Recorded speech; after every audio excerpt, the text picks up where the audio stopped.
ఎండలు, మరోవైపు రాజకీయ మంటలు ఏపీలో హీట్ని పుట్టిస్తున్నాయి. అవినీతి ఆరోపణలు, అధికార దుర్వినియోగం, బెదిరింపుల పేరుతో ప్రత్యర్థులు ఒక్కొక్కరు జైలు బాట పడుతున్నారు. ఏ రోజు ఎవరు అరెస్ట్ అవుతారో తెలియక నిద్ర కూడా పట్టడం లేదు. రెడ్ బుక్ పేర్లను ఒక్కొక్కడిగా బయటకు తీస్తూ చట్టబద్ధంగానే ఊచలు లెక్కిస్తున్నారు. కూటమి ప్రభుత్వం ఇంతకాలం నింపాదిగా వ్యవహరిస్తూ కూలింగ్ పీరియడ్ అన్నట్లుగా ఉంది. కానీ ఇప్పుడు అది ముగిసిపోయిందన్నట్లుగా రోజు 2-3 షాక్స్ ఇస్తూ కోలుకోలేని విధంగా దెబ్బ కొడుతోంది. ఏపీలో అరెస్టుల పర్వానికి కారణమేంటి? ఎందుకని కూటమి సర్కార్ దూకుడు పెంచింది?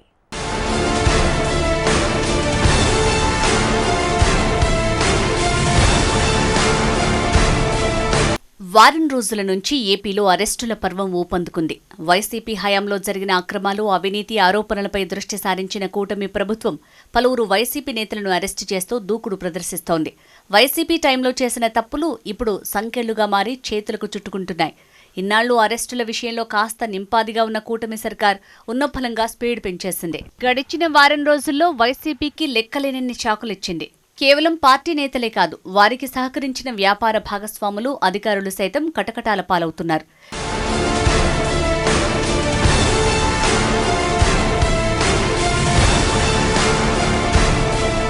గత వైసీపీ ప్రభుత్వంలో జరిగిన మద్యం కుంభకోణం కూపీని లాగే ప్రయత్నం చేస్తోంది కూటమి సర్కార్.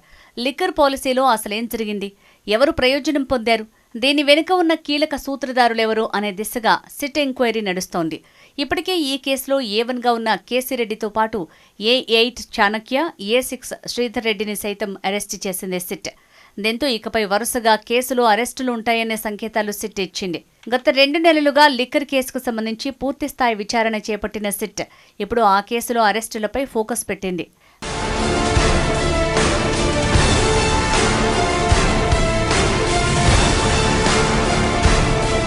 గత వైసీపీ సర్కార్లో కీలకంగా ఉండి ఇదే లిక్కర్ కేసులో ఆరోపణలు ఎదుర్కొంటున్న మాజీ ఎంపీ విజయసాయిరెడ్డి ఇటీవల సిట్ విచారణకు హాజరయ్యారు.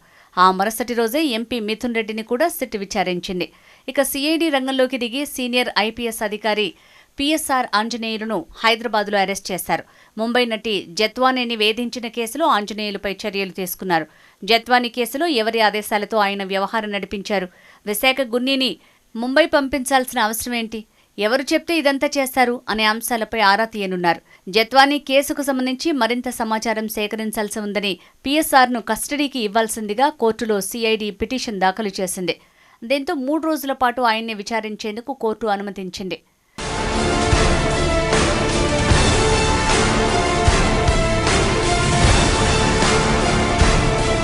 తాజాగా మాజీ మంత్రి విడుదల రజని మరిది గోపిని హైదరాబాద్లో ఏసీబీ అధికారులు అరెస్ట్ చేశారు. ఎడ్లపాడులో కంకర క్వారీ యజమానుల్ని బెదిరించి 2.2 కోట్ల రూపాయలు వసూలు చేసినట్టు వచ్చిన ఫిర్యాదుపై విచారణ జరిపిన అధికారులు ఈ కేసులో ప్రథమ ముద్దాయిగా మాజీ మంత్రి విడుదల రజనీని కూడా చేర్చారు. దీంతో ఆమె అరెస్టు తప్పదని తేలిపోయింది. ఇక యదనపల్లిలో సబ్ కలెక్టర్ ఆఫీసులో ఫైళ్లను కాల్చివేసిన ఘటనలో మాధవరెడ్డి అనే వ్యక్తిని పోలీసులు అదుపులోకి తీసుకున్నారు. అతను ముందస్తు బెయిల్ తీసుకున్నాడు. కానీ పోలీసులు దాన్ని క్యాన్సిల్ చేయించి మరీ అరెస్ట్ చేశారు. ఇలా చేస్తారని ఏమాత్రం ఊహించలేకపోయాడు మాధవరెడ్డి. ఈయన పెద్దిరెడ్డి అక్రమాల గుట్టు విప్పడం ఖాయంగా కనిపిస్తోంది. మాధవరెడ్డి వాంగ్మూలం ఆధారంగా మరికొంతమందిని అరెస్టు చేయటం ఖాయంగా కనిపిస్తోంది. తమను చిత్రహింసలు పెట్టిన వారి సంగతి తేల్చాలని ఇప్పటికే టీడీపీ నేతలు, కార్యకర్తలు కోరుకుంటున్నారు. కానీ ప్రభుత్వం మాత్రం నింపాదిగా వ్యవహరిస్తూ వస్తోంది.